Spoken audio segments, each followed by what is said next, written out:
Counterfeiters have been knocking off CDs for decades, but up until recently, the fakes were mostly sold on the street. Now the counterfeit market has moved online, representing the latest blow to the $15 billion recorded music industry.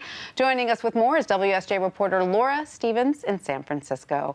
Hi, Laura. We know your colleague Hannah Karp wrote exclusively about this in the Wall Street Journal. CDs seem like the technology of the past, but they still account for 40% of global revenue for the industry. Is that correct? Right. Well, it seems like, obviously digital music has taken off, but CDs are still a big revenue driver for the music industry. Absolutely. So tell us how investigators searched online for fake CDs and what did they find? Right. Well, so they actually started with Amazon because obviously that's such a massive global retailer. And when they ordered CDs, they ordered 194 CDs. And of those, 44 ended up being counterfeit, and actually 18 were fulfilled by Amazon. They weren't even sent in by a third party. And it turned out that the greatest hit CDs were the most likely to be illegitimate. About 28 out of 36 of those types of CDs were counterfeit. Greatest hits, huh? And was there a way of figuring out where most of these high quality counterfeits were coming from? Because I understand some of them are virtually indistinguishable from the real thing. Right. Well, and they seem to be finding that, a lot of them were coming out of a certain factory in China. Some were Russian. The Chinese counterfeits seem to be very, high tech in a way.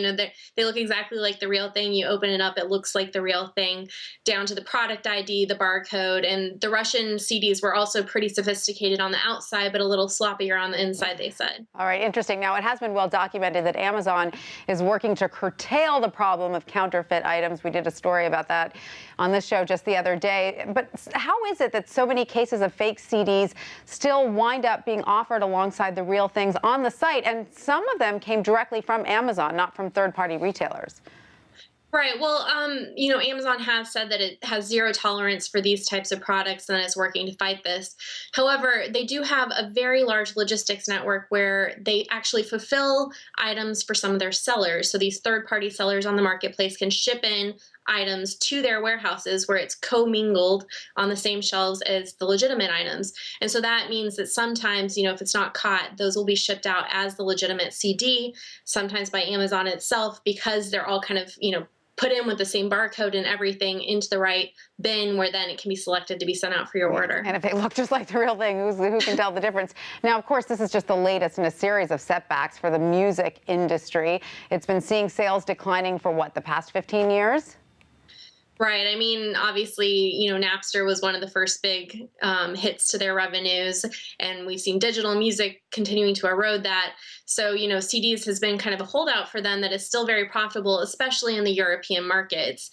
But one major record company had told us that counterfeit versions of its albums had accounted for double-digit sales declines last quarter in some European markets. So this is definitely, a big problem for the record industry. Absolutely a significant problem. Laura Stevens, thank you so much for that.